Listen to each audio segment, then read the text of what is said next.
सुप्रभात बच्चों। उम्मीद है कि आप सब स्वस्थ हैं।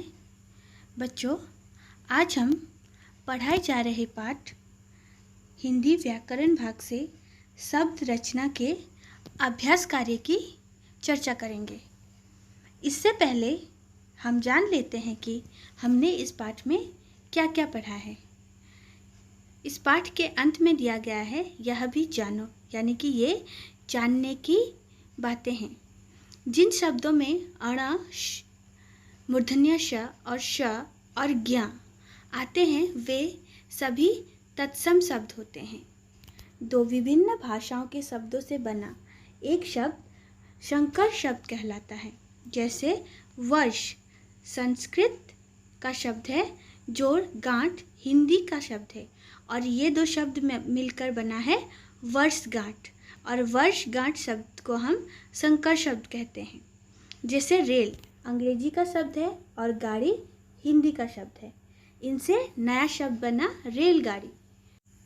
इस पाठ में हमने क्या जाना? हमने इस पाठ में यह सीखा कि वर्णों के सार्थक मेल से शब्द बनते हैं। शब्द दो प्रकार के होते हैं, सार्थक और निरर्थक। व्याकरण के नियम सिर्फ सार्थक शब्दों पर ही लागू होते हैं। स्रोत यानी कि उत्पत्ति के आधार पर शब्द चार प्रकार के होते हैं, तत्सम, तद्भव, देशज और विदेशी शब्द। बनावट के आधार पर शब्द तीन प्रकार के होते हैं, रूढ़, यौगिक और योगरूढ़। प्रयोग के आधार पर शब्दों को विकारी और अविकारी दो भागों में बांटा गया है। अब इस पाठ के अभ्यास कार्य को देखते हैं। इसमें पहला प्रश्न दिया गया है, उत्पत्ति के आधार पर शब्द कितने प्रकार के होते हैं? प्रत्येक के तीन तीन उदाहरण लिखो। उत्पत्ति के आधार पर शब्द चार प्रकार के होते हैं। पहला है तत्सम शब्द, जैसे जल, पृथ्वी, सर्प। दूसरा है तद्भव शब्द, जैसे पानी, भूमि, सांप। तीसरा है देशज शब्द, जैसे पगड़ी, गाड़ी, जूता। चौथा है विदेशी शब्द, जैसे रेडियो, स्कूल, रुमाल। दूसरा प्रश्न है मिलान करो। यौगिक। यौगिक शब्द किसे कहते हैं? दो शब्दों के योग से बने सार्थक शब्द को यौगिक कहते हैं। अविकारी शब्द, यह अविकारी शब्द यानी कि सदैव एक ही रूप में रहने वाला शब्द। योगरूढ़ शब्द, विशेष अर्थ वाले यौगिक शब्द।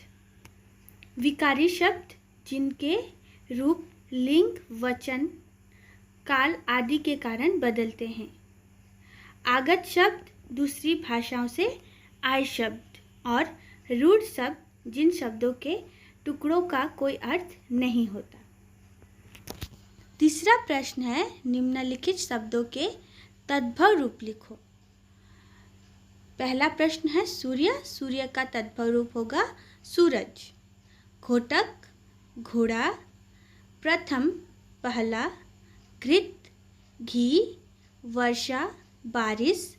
दंत, दांत।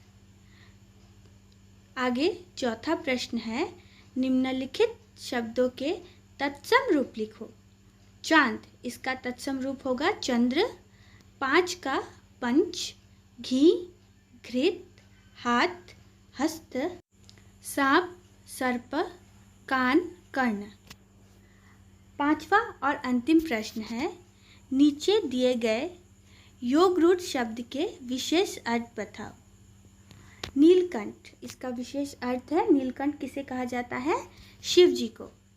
पीतांबर, श्री कृष्ण। जलज, कमल। दशानन, रावण। लंबोदर, गणेश। राष्ट्रपिता, गांधी जी। तो बच्चों, ये था आज का अभ्यास कार्य। आप आज पढ़ाए गए अंश का अभ्यास कीजिए। धन्यवाद।